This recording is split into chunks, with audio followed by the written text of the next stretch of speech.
자, 하나님의 특별한 은혜의 자리 도피성. 하나님의 특별한 은혜의 자리 도피성이라는 제목으로 오늘 말씀에 은혜를 나누도록 하겠습니다. 최근에 나온 신앙 서적 가운데 홍민기 목사님이 쓰신 내 마음대로 된 것이 하나도 없었다.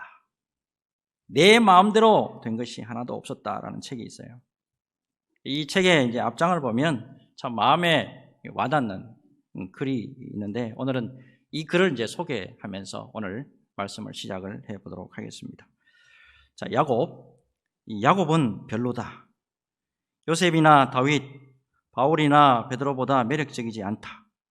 야곱을 준비하면서 그가 치사하고 비열함을 드러낼 때마다 참 별로였다. 뭐 이런 인간이 있나 싶었다. 처음부터 발꿈치를 잡고 나왔다는 것부터 그가 살아가는 인생 여정은 치사하고 거짓으로 둘러싸여 있다. 야곱을 공부하다 어느 날 너무 비슷한 한 사람을 보게 된다. 나 자신이다. 치사하고 사기치는 인생, 목사로 살며 내가 아닌 나로, 또 목사로 비춰야 하는 나의 모습에 사기성을 발견한 지 꽤 됐다. 야곱의 이야기는 전혀 야곱에게 집중되지 않는다. 오히려 정말 이해할 수 없는 하나님께서 계속 등장하신다. 야곱이 아무 제스처를 취하지 않아도 하나님은 그냥 축복하신다. 이쯤 되면 혼내실 것 같은데 더 큰 축복을 하신다. 이건 뭐지? 야곱을 향한 하나님의 사랑은 철저한 낭비다. 사랑받지 말아야 할 대상을 향한 낭비, 철저하게 주시고 또 주시는 낭비, 그러다 또 나와 오버랩이 된다. 낭비의 사랑으로 살아난 사람, 오늘도 끊임없이 그 사랑으로 살아가는 사람, 가성비 제로의 하나님 사랑, 낭비에 또 낭비를 거듭하는 주님의 사랑이 야곱에게만 있지 않고 우리에게도 있다. 야곱의 스토리는 하나님의 사랑 낭비 스토리다. 그까지 그렇게 낭비하신다. 그 사랑으로 살았다. 야곱도 나도 여러분도 사랑합니다. 주님, 고맙습니다. 주님. 어떻게 공감이 좀 되시나요? 여러분 11월 첫째 주일이에요. 특별히 11월 달은 감사의 달입니다. 우리 같은 죄인들, 야곱같이 정말 치사하고, 야곱같이 겉과 속이 다르고, 야곱같이 교활한 우리 죄인들을 위해서 하나밖에 없는 독생자마저 이렇게 내주시고 한없는 사랑 낭비의 은혜로 함께 하시는 우리 하나님 앞에 늘 감사하고 또 감사해야 될 줄로 믿습니다.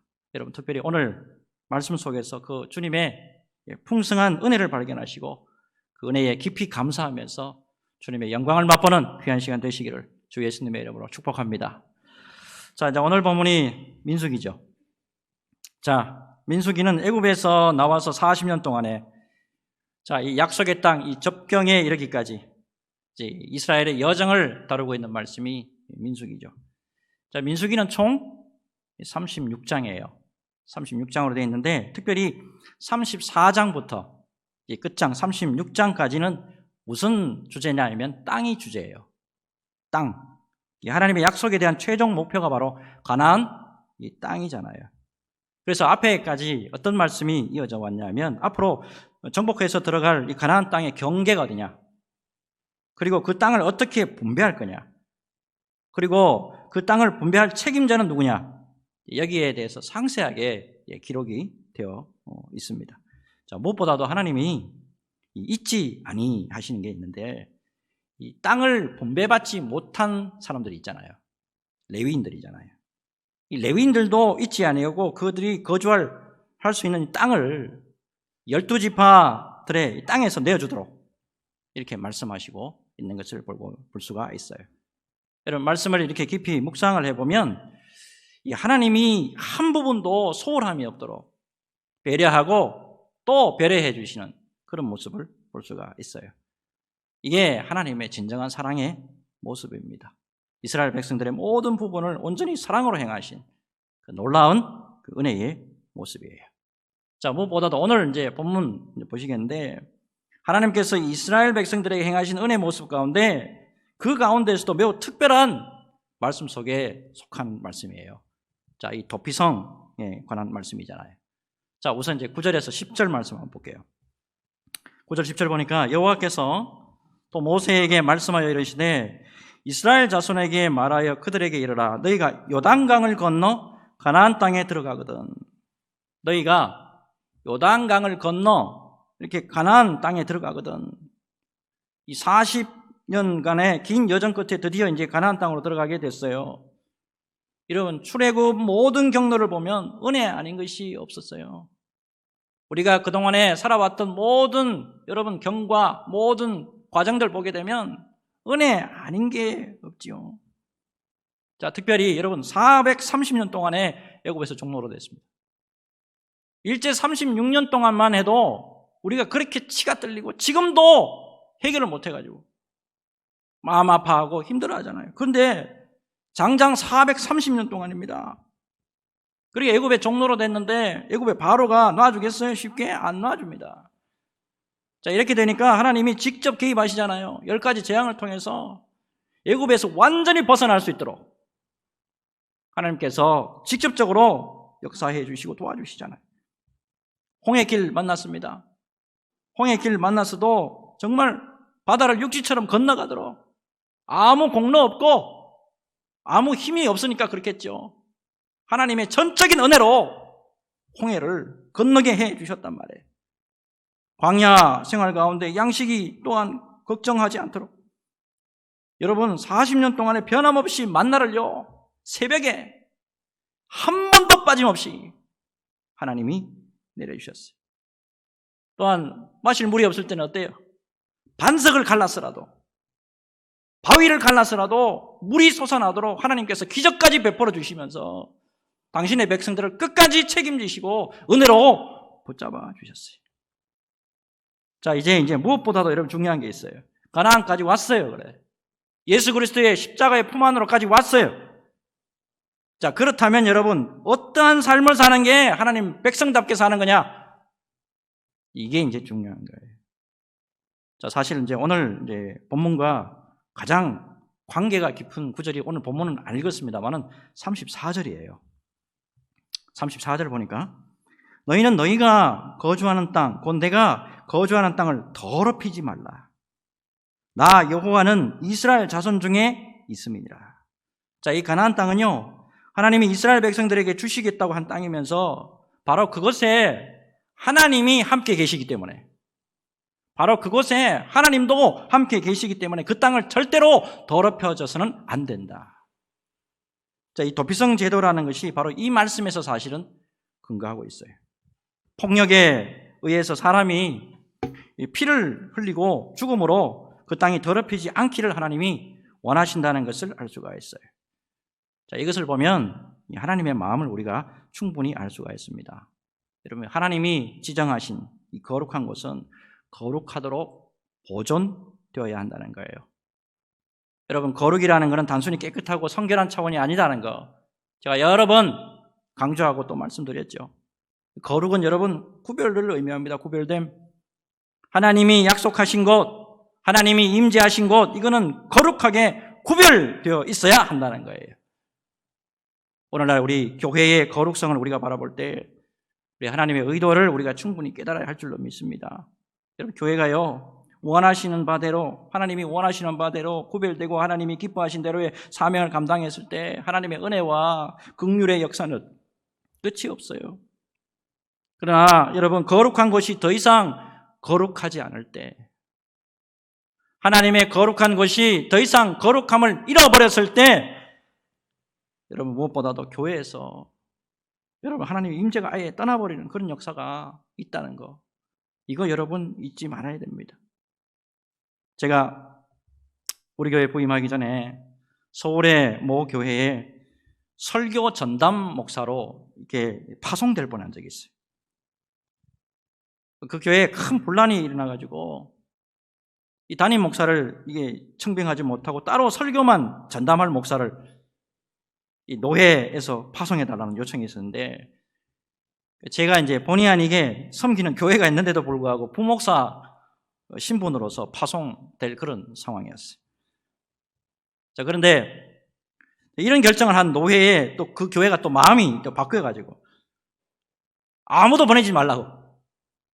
또 이렇게 철회를 요구하는 바람에 뭐 없던 것이 되어버렸어요.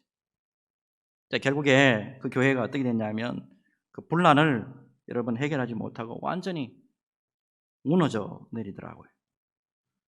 1000명 정도가 모이는 교회였습니다. 1000명 정도 모이는 서울의 교회인데 완전히 해체돼 버리고 말았어요. 이 교회의 거룩의 상실이에요. 교회의 거룩이 상실이 되면 하나님의 임재가 떠나고 하나님의 영광이 떠나는 이가봇, 이런 현상이 벌어져요. 여러분, 예수 그리스도의 피값으로 세워진 교회는 언제나 주님 앞에서 여러분 그렇기 때문에 거룩해야 됩니다. 그래야 여러분 은혜와 사랑이 충만하게 됩니다. 이 점 꼭 명심하시고, 우리 주님의 사랑이 담긴 우리 교회, 우리 주님의 사랑이 담겨져 있고 우리 주님의 눈물이 담겨져 있는 교회가 우리 수원 소망 교회인 줄도 믿습니다. 여러분, 이 교회를 거룩으로 아름답게 채워나가는 저와 여러분 되시기를 주 예수님의 이름으로 축복합니다. 자, 이제 도피성의 이 제도에 있어서 이 본론이죠. 자, 11절 한번 볼게요. 11절 보니까 너희를 위하여 성읍을 도피성으로 정하여 부지 중에 살인한 자가 그리로 피하게 하라 했습니다. 자, 너희를 위하여 그랬습니다. 이 도피성은 오로지 이스라엘 백성들, 하나님의 백성들, 예수 믿는 사람들을 위한 것임을 강조하고 있어요. 자, 특별히 보니까 부지 중에 살인한 자가 그리로 피하게 하라 이렇게 되어 있습니다. 법적인 용어로 보면 과실치사, 이 과실치사의 경우에 도피성으로 피하라 말씀하고 있습니다. 그리고 재판받을 때까지 피신하고 보호를 받을 수 있도록 하나님께서 특별하게 그 자리를 인정해주고 계신 것을 볼 수가 있어요. 자, 이어서 이제 13절과 14절의 말씀 보면 요단 동편이죠. 요단 동편에 3곳, 그 다음에 요단 서편에 3곳, 총 6개, 6개의 성읍을 도피성으로 구별하라 이렇게 말씀하고 있죠. 자, 이 모세와 동일한 시대에 이 고대 중동 지역은 국가적인 기능이 제대로 발휘하지 못하는 그런 상황이었어요. 그래서 국가의 질서를 유지함에 있어서 인과 응보에 기초한 이 보복 행위가 당시의 일반적인 관습이에요. 자, 이 보복하는 거. 자, 이 보복 원리는 사실 창세기 9장에 이미 나와 있어요. 하나님께서 홍수 심판 이후에 노아와 언약을 맺으실 때 하신 말씀이에요. 창세기 9장 6절에 다른 사람의 피를 흘리면 그 사람의 피도 흘릴 것이니 이는 하나님이 자기 형상대로 사람을 지으셨습니다. 자, 아울러서 이제 모세의 율법, 이 모세의 율법 역시 바로 이 보복의 원리에 의해서 세워졌잖아요. 출애굽기 21장 보시면 여러분 가장 기본적인 이 원리가 소개되고 있잖아요. 자, 출애굽기 21장 12절 같은 경우 보면 사람을 쳐 죽인 자는 반드시 죽일 것이나, 자, 23절부터 그러나 다른 해가 있으면 갑되 생명은 생명으로, 눈은 눈으로, 이는 이로, 손은 손으로, 발은 발로, 된 것은 된 것으로, 상하게 한 것은 상함으로, 때린 것은 때림으로 갚을지니라 했습니다. 자, 문제는 여러분, 이런 이 보복의 원리가 또 다른 무분별한 보복이나 무조건적인 살인을 저지를 수 있는 위험이 있다는 거예요. 12절을 보면은 복수하는 자 나오고 19절에 보면 피를 보복하는 자 나와요. 이 사람들이 뭐냐면 이거를 뭐라 그러냐면 고엘 제도라고 합니다. 고엘. 그러니까 고엘은 어떤 거냐면 어떤 사람이 살해를 당했어요. 어떤 사람이 살해를 당했을 경우에 피해자의 가장 가까운 남자 친척이 이 살인을 한 자에게 보복하는 의무가 있었어요. 자, 이런 관습이 있었기 때문에 잘못하면 과도한 분노로 말미암아서 또 다른 살인이 일어날 가능성이 많았어요. 자, 이에 대해서 하나님이 그러한 위험을 방지하기 위해서 도피성 제도를 마련한 거예요. 자, 이 도피성 제도는 사람의 생명을 귀하게 여기신 하나님의 은혜의 배려입니다. 자, 여러분, 이렇게 제가 좀 자세하게 좀 설명드린 이유가 있는데 그 다음에 말씀을 드리려고 하는 거예요. 여러분, 이 도피성 제도에서 예수님의 모습을 발견할 수 있어야 돼요. 자, 죄를 지은 자들마다 예수님이라고 하는 도피성에 피하면 다 살할 수가 있어요. 이 도피성은 뭐를 말하냐면 죄로 말미암아 영원한 심판을 받을 수밖에 없는 모든 사람의 도피처가 되어주신 주 예수 그리스도의 십자가를 상징하는 것이 도피성이에요. 특별히 15절을 보면 이 도피성은 누구까지 혜택을 받냐면 이방인들까지 혜택을 받아요. 자, 이거는 또 무엇을 의미하느냐면 모든 인류가 유대인이나 헬라인이나 이방인이나 그 누구든지 모두가 예수 그리스도의 십자가로 말미암아 구원을 받게 될 것이다 예표하는 거예요.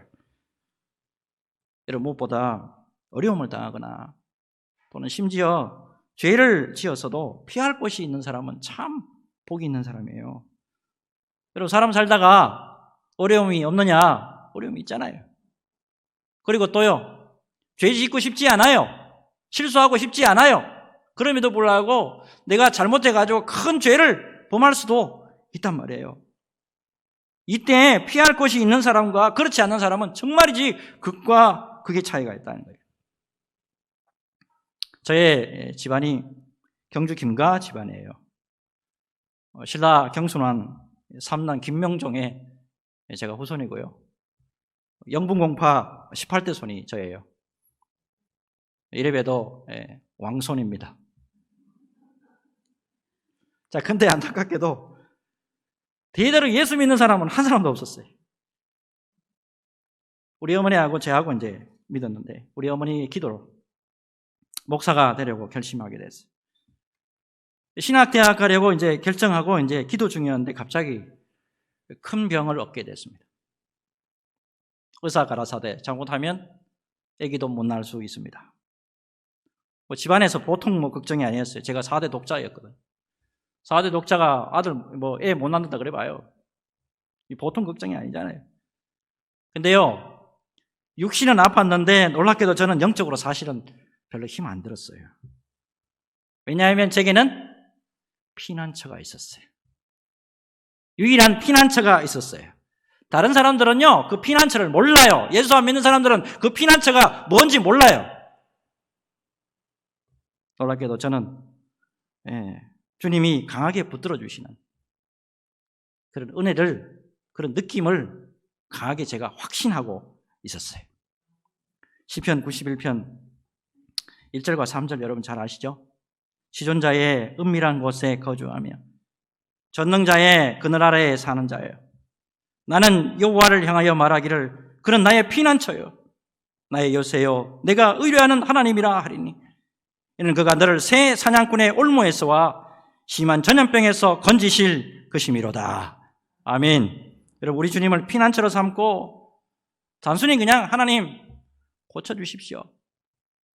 하나님, 제가요 예수 대대로 안 믿는 집안에 유일하게 아들로서 처음 예수 믿었습니다. 그런데 병들어가지고 이 모든 것을 내려놓게 되면 하나님의 영광이 되지 않습니다. 하나님의 영광을 위해서라도 저를 고쳐주세요. 단순한 기도였어요. 네, 하나님이 위기를 넘기게 해 주셨어요. 여러분, 그래서 오늘 여기까지 와서 여러분들에게 말씀을 이렇게 담대하게 증거하고 있는 거예요. 여러분, 우리 주님을 피난처로 삼는 자, 놀라운 구원의 은혜와 축복이 있어요. 주님을 피난처로 삼는 자에게 놀라운 치유와 회복의 역사도 있습니다. 여러분, 우리의 이 피난처 되신 주님 앞에 늘 달려가서 그분 앞에서 늘 참된 안식을 누리시기를 바라고 그와 동행하며 언제나 영광의 길로 달아갈 수 있도록 늘 하나님께서 함께해 주실 줄로 믿사오니 이 믿음으로 승리하는 저와 여러분 되시기를 주 예수님의 이름으로 축복합니다. 자, 이제 마지막이요. 다 좋아요. 다 좋은데 여러분, 문제가 한 가지가 있어요. 여러분, 도피성으로 도망하기만 하면, 도피성으로 피하기만 하면 모두가 보호받았느냐? 그렇지 않아요. 예외 규정이 있었습니다. 고의적으로 살인할 경우에는 도피성에서도 보호를 못 받아요. 16절을 보면 철연장으로 막 사람을 고의적으로 죽이고, 17절하고 18절 보면 돌이나 나무 연장 들고 사람을 쳐 죽인 경우에, 자, 그리고 20절과 21절을 보세요. 이게 더 중요해요, 사실은. 20절하고 21절을 보면 만일 미워하는 까닭에 밀쳐 죽이거나 기회를 엿보아서 무엇을 던져 죽이거나 아기를 가지고 손으로 쳐 죽이면 거친 자는 반드시 죽일 것이니 이는 살인하였음이라. 피를 보복하는 자는 살인자를 만나면 죽일 것이니라. 자, 미움을 가지고 미움을 가지고 악한 동기를 가지고 여러분 기회를 엿보아서 고의적으로 죽인 자는 도피성에서 보호받지 못해요. 자, 이 동기가 그리고 의도가 악할 경우에는 도피성 제도에서 제외된다는 거예요. 여러분, 그래서 미워하는 마음이나 이 원한을 품는 자체를 하나님이 악으로 보시는 거예요. 그런 상태에서 생명을 해하거나 사람들에게 뭔가 해를 가하게 되면 이거는 생명의 그런 되신 하나님을 모독하는 거고 하나님의 창조 질서를 범하는 범죄라는 거예요. 그래서 이렇게 강력하게 지금 말씀하고 있는 거예요. 자, 요한일서 3장 15절을 보시고, 요한일서 3장 15절 중요한 말씀 있죠? 그 형제를 미워하는 자마다 뭐하는 자니? 살인하는 자예요. 그 형제를 미워하는 자마다 살인하는 자니 살인하는 자마다 영생이 그 속에 거하지 아니하는 것을 너희가 아는 바라. 죄에 대한 개념을 여러분 다시 한번 바로잡아야 할 줄로 믿습니다. 여러분, 하나님은 마음의 의도와 동기에 집중하시고 그것이 죄가 될 경우를 분명히 경고하고 계십니다. 자, 무엇보다도 여러분, 도피성에 관련해서 우리가 잊지 말아야 할 말씀인데 오늘 본문에는 읽지 않았습니다만, 자, 28절 우리 같이 한번 읽겠습니다. 28절 같이 읽습니다. 시작. 이는 살인자가 대제사장이 죽기까지 그 도피성에 머물러야 할 것입니다. 대제사장이 죽은 후에는 그 살인자가 자기 소유의 땅으로 돌아갈 수 있느니라. 아멘. 자, 도피성 제도 가운데 매우 독특한 부분이죠. 자, 이 도피성에 피해에 있던 자는 대제사장이 죽어야 우발적인 죄에서 사면을 받을 수가 있었고 자신의 고향으로 돌아가서 떳떳하게 자유인으로 살아갈 수가 있었어요. 여기에 여러분 영적인 두 가지 의미가 있습니다. 영적인 두 가지 의미. 첫째, 우리의 대제사장 되신 예수 그리스도를 떠나서는 하나님의 공의의 칼날 앞에서 절대 보호받을 수 없다. 두 번째, 대제사장 되신 우리 주 예수 그리스도의 죽음을 통해서만 우리의 죄와 사망의 법에서 해방되어서 진정한 자유인이 될 수 있다. 예, 이거예요. 여러분, 도피성과 예수 그리스도의 공통점은 뭐냐면 전부 죄인에 대한 구원이죠.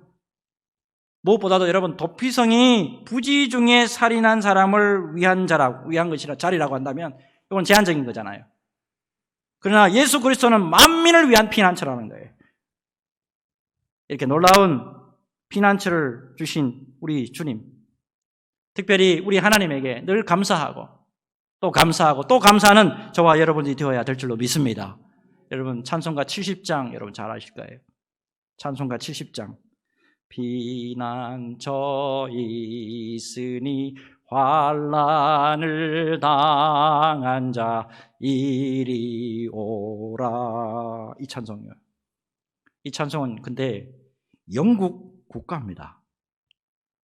특별히 이게요, 19세기 우리나라에서 애국가로 불린 적도 있어요. 이거를 1908년도에 우리나라에서 찬송가로 불렀는데 특별히 일제시대 때 우리 성도들이 이 찬송을 엄청 많이 부르다고 그래요.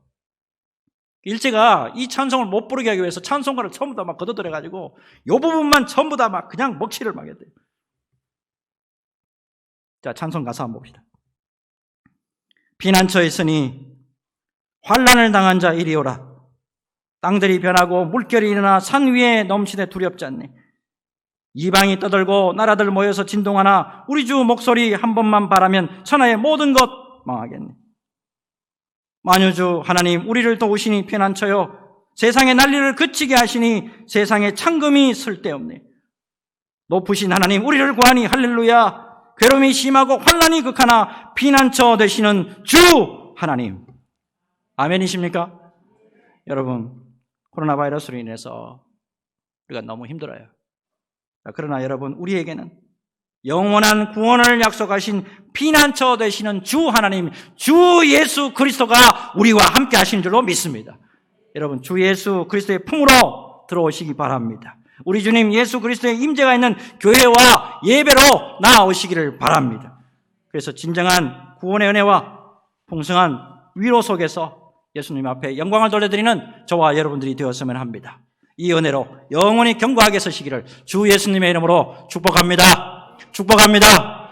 기도합니다.